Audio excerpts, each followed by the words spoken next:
আসসালামু আলাইকুম ওয়া রাহমাতুল্লাহ। হে আমার প্রিয় ভাই, প্রতিটি মুহূর্তেই তুমি সফর করে চলছো, অন্যদের অভিজ্ঞতা যাচাই করছো, পর্যবেক্ষণ করছো পূর্ববর্তীদের পদচিহ্ন। এসো, 5 কি 10 মিনিট সময় সফর করবে আমাদের সাথেও। চলো তাহলে একটি স্টেশন দেখে আসি, যে স্টেশন তোমাকে অতিক্রম করতে হবে একান্ত একাকী। হ্যাঁ, সেখানে তোমাকে একাই অবস্থান করতে হবে। তুমি চাও বা নাই চাও, সেই স্টেশন, সেই মুহূর্ত অবশ্যম্ভাবী। সে মুহূর্তটি তোমার জীবনে নিশ্চিত আসবেই।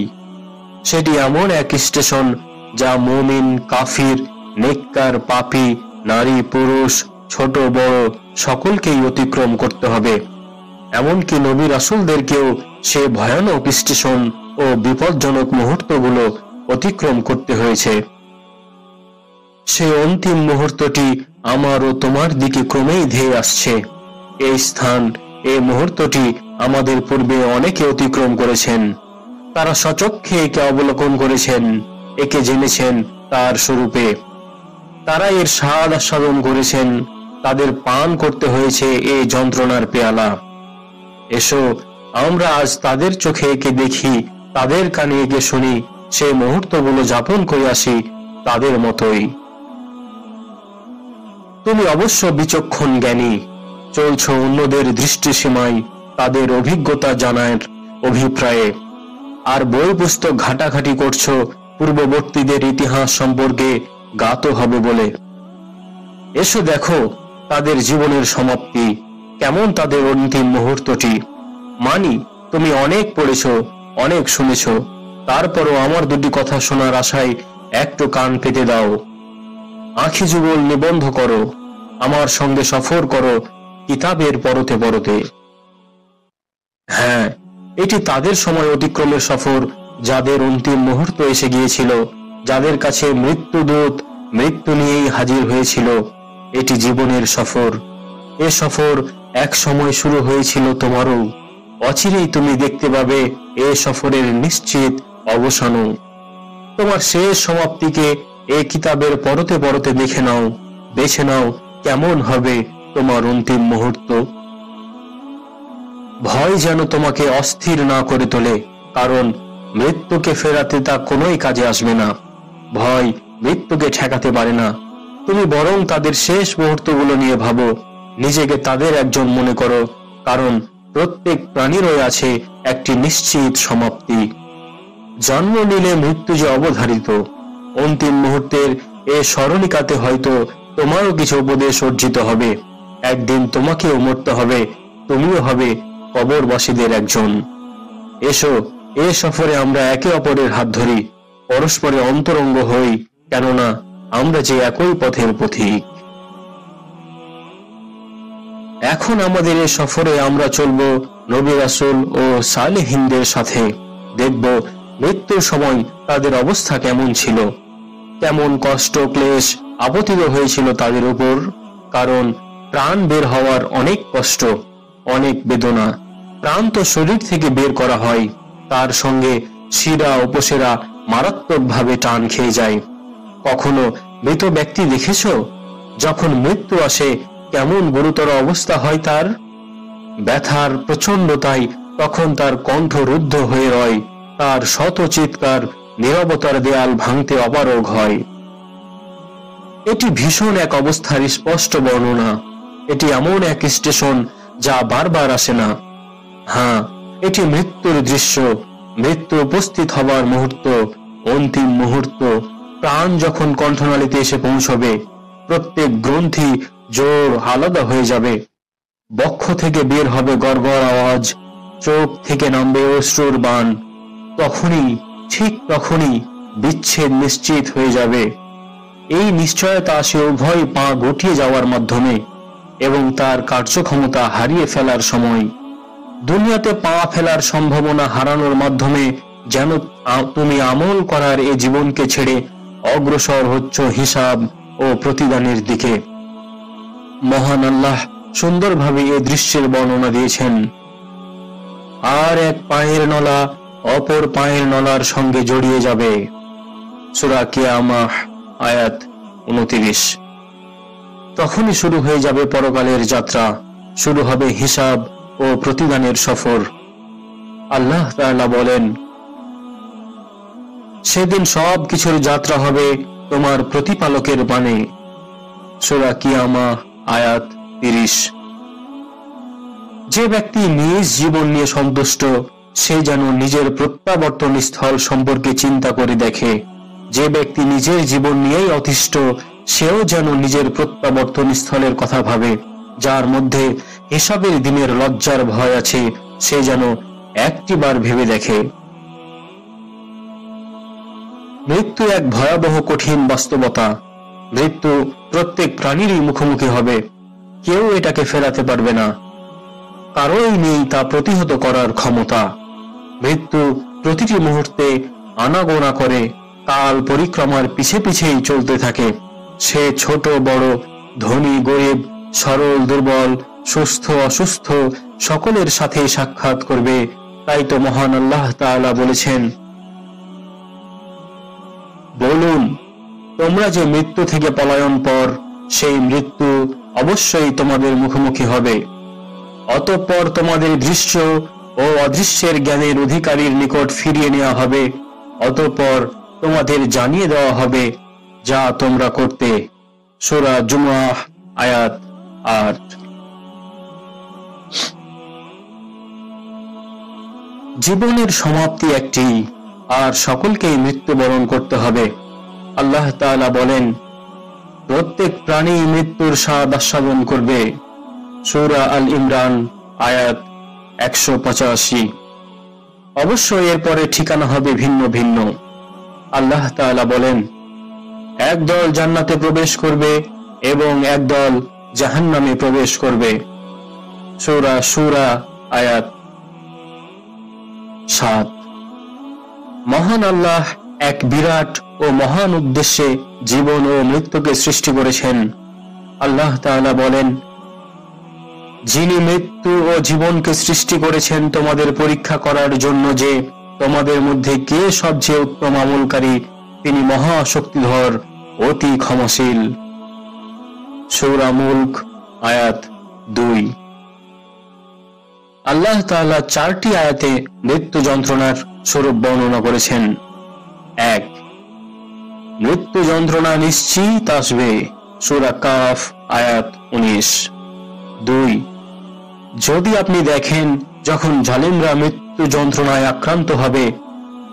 সূরা আনআম আয়াত 93। 3, অতঃপর যখন কারো প্রাণ কণ্ঠাগত হয়। সূরা ওয়াকিয়া আয়াত 83। 4,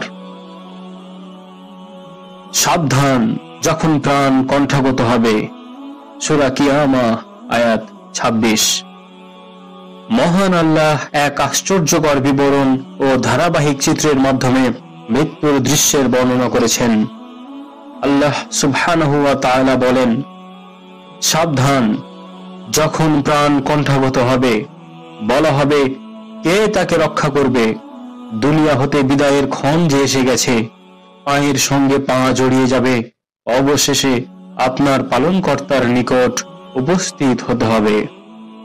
সূরা কিয়ামাহ আয়াত 26 থেকে 30। এবং অপর আয়াতে অতি চমৎকার করে আল্লাহ তাআলা বলেছেন, মৃত্যু যন্ত্রণা নিশ্চিত আসবে, যা থেকেই বাঁচার জন্য ইতিপূর্বে তুমি টাল বাহানা করতে। অতঃপর সিনায় ফু দেওয়া হবে, সেদিন এক ভীষণ ভয়ঙ্কর দিন হবে। সূরা কাফ আয়াত 19 ও 20। হে ভাই, তুমি কি জানো কে এই মৃত্যু যন্ত্রণা আনয়নকারী? সে সত্তা যাকে এড়িয়ে যাওয়ার কোনো সুযোগ নেই এবং তার থেকে পলায়নের কোনো পথ নেই। কোনো কৌশল এই ক্ষেত্রে কাজে আসবে না, উপকারে আসবে না কোনো মাধ্যমে। নিশ্চয় এ মৃত্যু যন্ত্রণা তোমার দুনিয়া থেকে সমাপ্তির সূচনা, পরকাল অভিমুখে ও তার পথে প্রবেশ করা, শত আশা, বড় বড় অট্টালিকা পেছনে ফেলে আসা, পরিবার পরিজন, ধন সম্পদ সবকিছুই পেছনে ফেলে রাখা।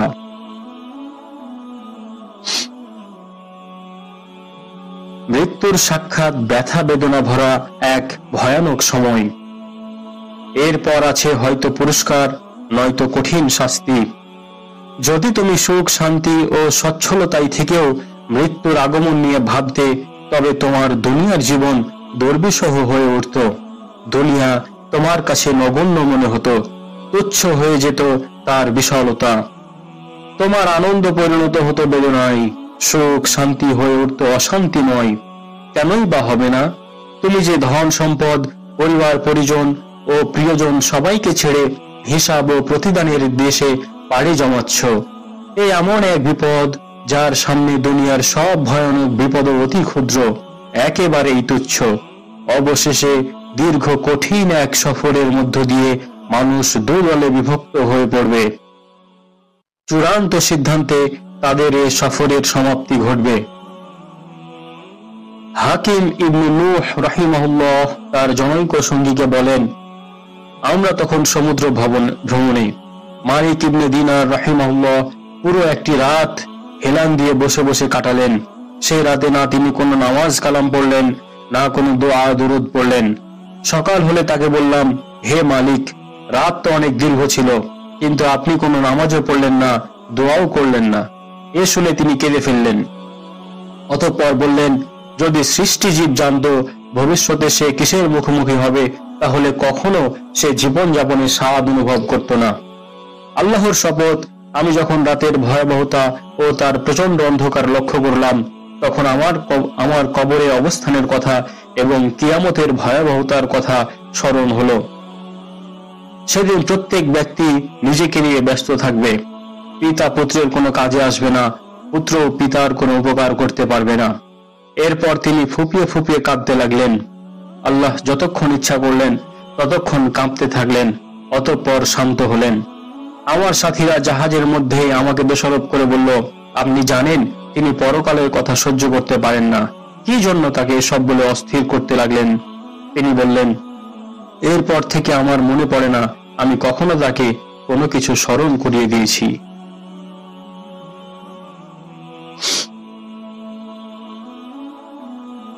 নিশ্চয়ই মৃত্যুর মুহূর্ত ও তার পরবর্তী অবস্থা নিয়ে সর্বদা ভয় ও ভাবনায় থাকা, নেক আমল ও তাওবার মাধ্যমে তার জন্য প্রস্তুতি গ্রহণ করা, এগুলো হচ্ছে উত্তম মানবের গুণ। এগুলোই পুণ্যবানদের সাধনা। কিন্তু এখন তো আমরা আমাদের জীবন সময়কে নষ্ট করে চলেছি এবং আমাদের সময়গুলোকে অনর্থক কাজে ব্যয় করছি। এমন কাজে আমাদের সময় ব্যয় হচ্ছে যার পরে কোনো উপকারিতা নেই কোনো ফায়দা। এতেই ক্ষান্ত নই আমরা, বরং আমরা এই নিয়েই আনন্দিত ও উৎফুল্ল। তুমি কি কখনো ভেবে দেখেছো তোমার সময়কে কিভাবে নষ্ট করছো এবং তোমার জীবনকে কোন কাজে ব্যয় করছো?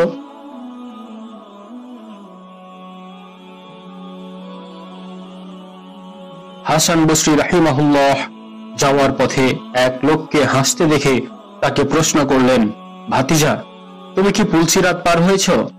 না। তবে তুমি কি জেনে ফেলেছ জান্নাতে যাবে না জাহান্নামে? না। হাসান রাহিমাহুল্লাহ এরপর বললেন, তাহলে এত হাসি কি কারণে? ব্যাপারটি খুবই ভয়াবহ। আল্লাহ তোমাকে নিরাপদে রাখুন। এর ফলে রোগটিকে মৃত্যু অবধি আর হাসতে দেখা যায়নি। প্রিয় ভাই, আর কোন সফর আছে যা এই সফরের চেয়ে দীর্ঘ? তুমি কি জানো এ সফরে কোন পাথের প্রতি তুমি সর্বাধিক মুখাপেক্ষী হবে? নিশ্চয়ই হে প্রিয়, সে পাথেয় পরকালের পাথেয়। আর তোমরা পাথেয় সঙ্গে নিয়ে নাও। নিঃসন্দেহে উত্তম পাথেয় হচ্ছে তাকওয়া বা আল্লাহ ভীতি। সূরা বাকারা আয়াত 197। যেহেতু আমরা এখনো মৃত্যুর স্বাদ আস্বাদন করিনি, তাই মৃত্যুর সম্মুখীন হওয়ার আগে আমরা এর কষ্ট ও ব্যথা বেদনা বুঝতেও পারবো না। আমাদের প্রত্যেককেই ওই সংকটময় মুহূর্ত ও ভয়াবহ সময়গুলো পার করবে। তখন শ্বাস প্রশ্বাস টান টান হবে, আঁখি যুগল থাকবে অস্থির বিগলিত। হ্যাঁ, সেটাই হচ্ছে অন্তিম মুহূর্ত, মৃত্যুর সময়। তখন তোমার দৃষ্টি খুলে যাবে, তুমি দেখতে পাবে মালাকুল মাউত তোমার শিয়রে দাঁড়িয়ে। এখন চিন্তা করো সেই সময়টা কেমন হবে।